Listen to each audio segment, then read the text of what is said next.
Assalamualaikum warahmatullahi wabarakatuh. Baik anak-anak, gimana kabarnya hari ini? Semoga semuanya dalam keadaan baik-baik saja. Baik, di sini Ibu akan mencoba menyampaikan bab baru yaitu bab 6, merupakan bab terakhir dari buku Bahasa Indonesia kelas 12 tentang menilai karya melalui kritik dan esai. Semoga pada hari ini kita bisa sama-sama belajar agar kita bisa mengerti apa saja penyampaian dari materi kritik dan esai. Baik anak-anakku sekalian, setelah mempelajari materi ini, diharapkan kalian mampu yang pertama mengidentifikasi unsur kritik dan esai, dan yang kedua membandingkan kritik dan esai berdasarkan pengetahuan dan sudut pandang penulisnya, dan yang ketiga kalian dapat memahami cara penyusunan kritik dan esai.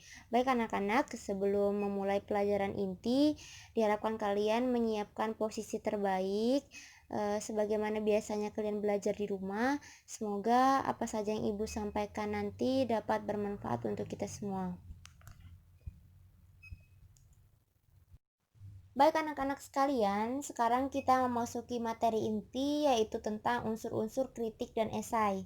Nah, sebelum kita memahami unsur-unsurnya, kita harus memahami pengertian dari kritik dan esai. Nah, sekarang Ibu akan menyampaikan apa sih itu kritik. Nah, kalau dalam kehidupan sehari-hari, kita mengenal kritik itu adalah sebuah celaan. Akan tetapi, sekarang kita membahas tentang kritik yang berbeda, yang dimana kita fokusannya adalah kritik sastra, yang merupakan upaya menentukan nilai hakiki karya sastra dalam bentuk memberi pujian, mengatakan kesalahan, memberi pertimbangan lewat pemahaman dan penafsiran yang sistematik. Nah, kemudian esai itu merupakan tulisan yang mengandung opini dan sifatnya subjektif atau argumentatif. Nah, pandangan-pandangan pribadi tersebut haruslah logis dan dapat dipahami dengan baik.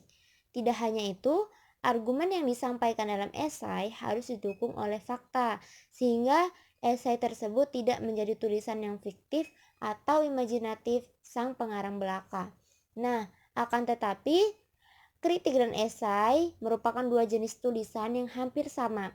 Keduanya sama-sama mengungkapkan pendapat atau argumen.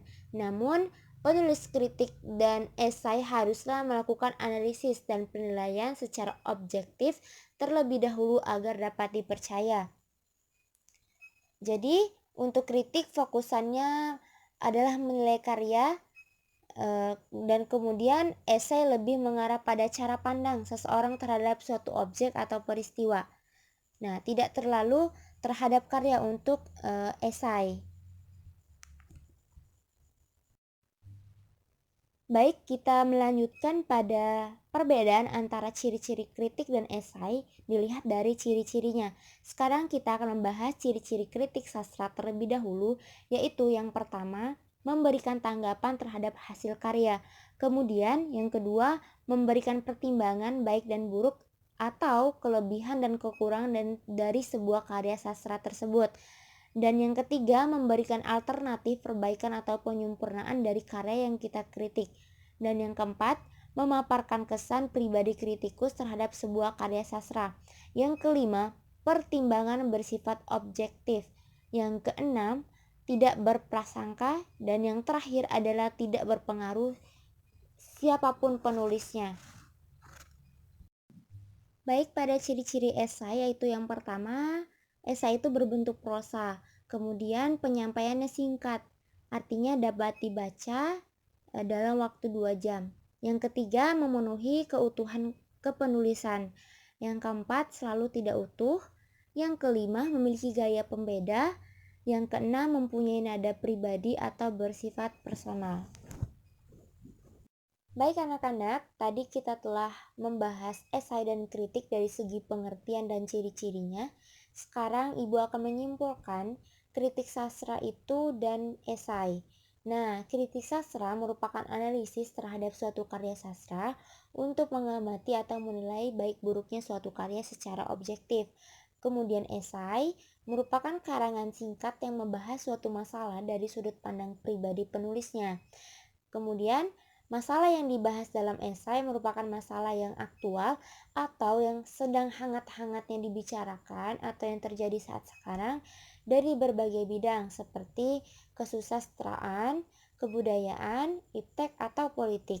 Nah, untuk menulis kritik dan esai perlu diketahui unsur-unsur dalam kritik dan esai yang akan Ibu sampaikan pada slide selanjutnya. Sekarang kita memasuki unsur-unsur kritik dan esai. Nah, unsur-unsur kritik dan esai ada tiga. Unsur-unsur kritik dan esai memiliki unsur yang sama, yaitu yang pertama, pendahuluan. Nah, pendahuluan ini berisi latar belakang atau perkenalan terhadap masalah yang akan dibahas. Nah, pendahuluan juga berfungsi untuk memberi gambaran tentang isi esai kepada pembaca. Bagian ini akan menentukan apakah pembaca akan tertarik untuk meneruskan bacaan tersebut hingga selesai. Jadi perlunya pendahuluan atau latar belakang yang pasti terkait kritik dan esai yang kita lihat dari suatu karya atau fenomena yang sedang terjadi.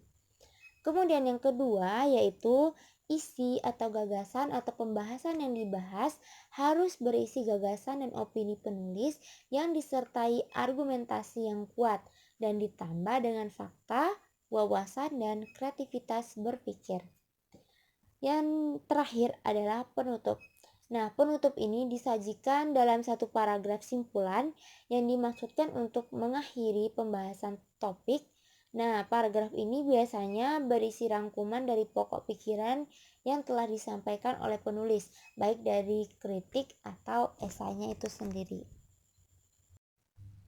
Terkait dari unsur-unsur yang telah kita bahas, dari pengertian, ciri-ciri, kemudian unsur yang kesamaannya ada tiga, yaitu ada pendahuluan, isi atau gagasan, kemudian yang terakhir penutup. Nah, sekarang bagaimana kita membandingkan kritik dan esai dari segi pengetahuan dan sudut pandang penulis.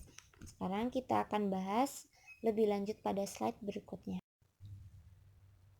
Pada perbandingan kritik dan esai berdasarkan pengetahuan yang disajikan, Ibu telah tampilkan pada bentuk tabel perbedaan antara kritik dan esai dari segi pengetahuan. Nah, yang pertama untuk kritik, objek kajian adalah karya, misalnya seni musik, sastra, tari, drama, film, pahat, dan lukis. Dan untuk esai, objek kajian dapat berupa karya atau fenomena yang sedang terjadi saat sekarang. Yang kedua, untuk kritik, ada deskripsi karya. Bila karya terwujud buku, maka deskripsinya berupa sinopsis atau novel. Dan untuk esai, tidak ada ringkasan atau sinopsis karyanya. Dan untuk yang ketiga, dari kritik menyajikan data objektif. Dan untuk esai tidak selalu membutuhkan data, karena merupakan penilaian atau pendapat dari penulis itu sendiri. Perbedaan esai dan kritik berdasarkan pandangan penulisnya. Seperti halnya tadi, Ibu sudah menyiapkan tabelnya, sudah terlihat jelas. Yang pertama, dari kritik, penilaian terhadap karya dilakukan secara objektif, disertai data dan alasan yang logis. Sedangkan esai, kajian dilakukan secara subjektif menurut pendapat pribadi penulis esai. Kemudian, yang kedua, untuk kritik, dalam memberikan penilaian seringkali menggunakan kajian teori yang sudah mapan, sedangkan esai jarang atau hampir tidak pernah mencantumkan kajian teori. Yang ketiga untuk kritik, membahas terhadap karya secara utuh dan menyeluruh, sedangkan esai, objek atau fenomena yang dikaji tidak dibahas menyeluruh, tetapi hanya pada hal yang menarik menurut pandangan penulisnya. Meskipun demikian, pembahasannya dilakukan secara utuh. Baik, kita memasuki materi yang selanjutnya, yaitu menyusun kritik dan esai. Dan yang pertama, kita memfokuskan pada kritik terlebih dahulu, yaitu kita menyusun kritik sastra terhadap karya sastra itu sendiri. Nah, kemudian ada beberapa hal yang harus kita pegang oleh kritikus atau penulis kritik. Nah, prinsip-prinsip tersebut adalah sebagai berikut. Yang pertama, penulis kritik harus benar-benar membaca atau mengamati karya yang harus atau yang akan dikritik. Kemudian, kritikus harus membekali diri dengan pengetahuan tentang karya yang akan dikritisi. Misalnya suatu novel, kita harus benar-benar belajar apa isi dari novel tersebut.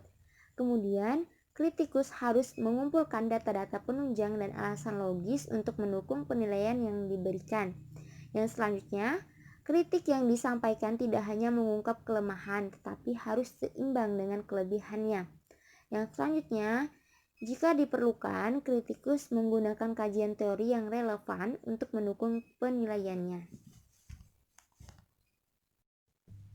Jikalau tadi kita telah mempelajari bagaimana cara menyusun kritik, sekarang kita mengarah pada materi selanjutnya, yaitu bagaimana kita menyusun pernyataan esai terhadap objek atau peristiwa.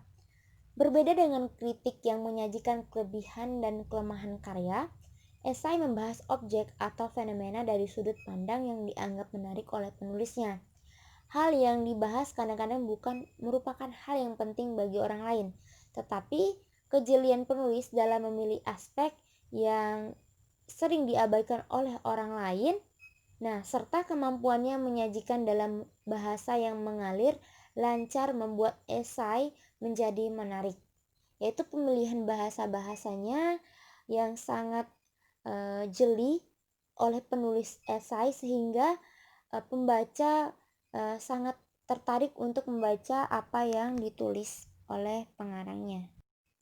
Baik, sebelum Ibu akhiri, jika ada yang ingin bertanya, silakan bertanya ya di Classroom atau di grup WA yang telah kami sediakan.